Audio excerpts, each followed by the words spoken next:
Welcome back, everyone. We continue on the #1 Cochran Sports Showdown, focusing on Penn State Pitt. It was 33-14. Pitt played well in large chunks of this game, but Penn State comes away with a win. However, James Franklin, when comparing Pitt's win last year to Penn State's win yesterday, said this, quote, "Last year, for their win, it was like the Super Bowl. But for us, this was just like beating Akron," end quote.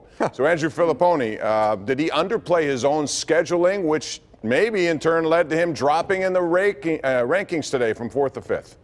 And what'd you make of that whole statement? Well, here's what I make of it. I think it's this pro mentality from James Franklin, where all these coaches now in college and the pro, many of them want to worship at the Bill Belichick altar and give you nothing and paint every game on the Saturday before or the Friday before Saturday out like it's the biggest game they've ever played in, and then once they win it or lose it, make it out like it's, you know, small potatoes, like they're moving on to the next game. But I think he needs to be more respectful of the rivalry. He doesn't have to describe it as a program-altering win, but I think he should go back to his original statement when he took the job, and that is he wanted to dominate the state, so you got to win games like that. That's funny to me, because I remember Jim from State College making a big hullabaloo about beating Ohio State and how it was going to heal long, divisive wounds. That's a good point, Chris. This guy is a complete joker. I'm a Penn State grad. I'm a Penn State fan. I get happy when they beat Pitt.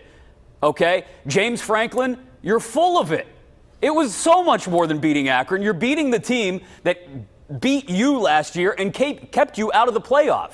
Don't give me this garbage, because that's all it is garbage. It's you trying to have this swinging contest with Pat Narduzzi over the state of Pennsylvania. You have the #4, now #5 team in the country. You don't need to do that, okay? You don't need to downplay the rivalry with Pitt. You don't need to do what Ohio State and Michigan do to Penn State. You don't need to do that, because you won, and it meant something to a lot of your fans, including this guy here, and I'm insulted by the fact that he tried to play it off like it didn't mean anything. I think he was playing to his base there, as far as that. The fans that you do hear who still like to downplay it and say Pitt's just another team on the schedule, which I think is their way of doing their smack talk for the rivalry. And if Andrew, he was giving you the Belichick school of giving you nothing, then I actually think for rivalry purposes he gave people plenty, because what better ammunition than him dismissing Pitt like they're a Mac school? I mean, I thought actually what he did was great from our perspective in the media and great to stoke the flames of the rivalry. He basically came off like a wrestling heel, like a dismissive heel. It's also an example of if the true relationship here is big brother to little brother,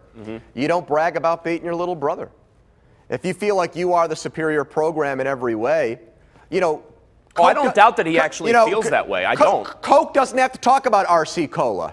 Okay? I mean, and wow. I think I'm serious. Well, I hope he feels the same way when they get beaten by Ohio State or Michigan and those guys have nothing to say about them. There's this chain of condescension that exists. Well, Chris, it's been like that for a while, but right now he's got the scoreboard, doesn't he? He does. He doesn't have to rub anybody's face in it. He's got a Big Ten banner. He's got a trip to the Rose Bowl. That's exactly what he did, though, by comparing them to Akron. He did rub their face in it. This is a guy who can't figure out if he wants to act like a pro coach, the point you made about emulating a guy like Bill Belichick, or if he wants to be the guy who walks in like Vince McMahon into every high school in Pennsylvania. So what should he, give me, you know what you say? You say, you know what? It's always great when we get a chance to play Pitt. We dominated the state again. We won. Let's move on to Georgia State or whatever cream puff is on our schedule next. I hope he said we didn't play that well in this game. Well, I hope that was mixed in there somewhere. You know what? Maybe he should take more pleasure in having beaten Pitt, because if his quarterback continues to play like he did in this game, they're not going anywhere near the college football playoff. And I know we were going to talk about this, so I figure we'll just jump in now. Let's just leave Bob out, Chris.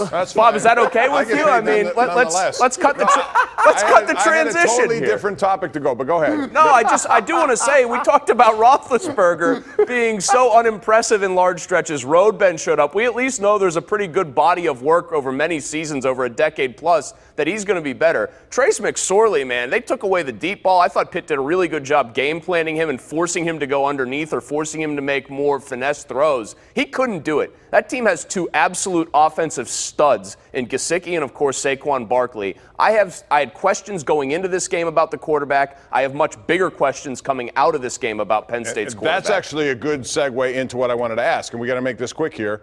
And that would be, reading Twitter and a lot of people's thoughts after this game, it seems to me that a lot of people in the Pitt fan base looked at this as a moral win and accepted it as such.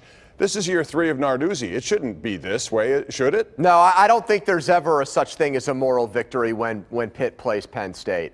Or when Pitt loses to Penn State. I don't think if Army loses by a hair to Navy, they take pride in that. I don't think when Michigan loses by a last-second field goal to a favored Ohio State game, they take solace in that. If it is a true rivalry and you look at them as your equal, even if you go into the game as an underdog, you can't take a moral victory out of it. I would agree with that, Andrew. And I think kind of writ large for Pitt fans, at what point do you stop, even it's year 3 for Narduzzi, stop saying, well, 8-4 would be a good record given how tough their schedule is? At some point, you have to have a good season and you have to have it be a certain standard independent of who's actually on the schedule, or else you're not really improving. You're just a team that's kind of, whose expectations are based entirely on the teams around them. Moral victories are for teams that are happy ending up 7-5 and in the BBVA Compass Bowl. That's what it boils down to. Moral victories shouldn't be suffered easily. That was a defeat at the hands of a rival, a team that you beat last year. You shouldn't be happy with. Now it's time to go round the horn for this week's Smooth Moves, presented by Pittsburgh's largest supplier of the smoothest granite, marble, and quartz countertops you're going to find, Armina Stone.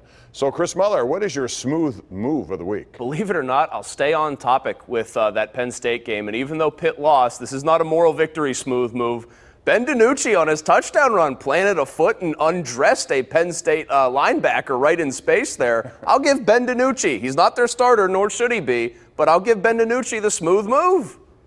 My smooth move goes to Aaron Donald, who just showed up on Saturday. His fines get evaporated. They're gone. He doesn't have to pay $1 million back to the Rams, and it looks like he's going to get his big contract after all. The smooth move of the week, guys, has to go to Neil Huntington because his guy Juan Nicasio, who he was so concerned about playing in big games down the stretch that he released him for nothing, got to play in some big games down the stretch and get 2 saves against the Pirates in St. Louis. Smooth, Neil.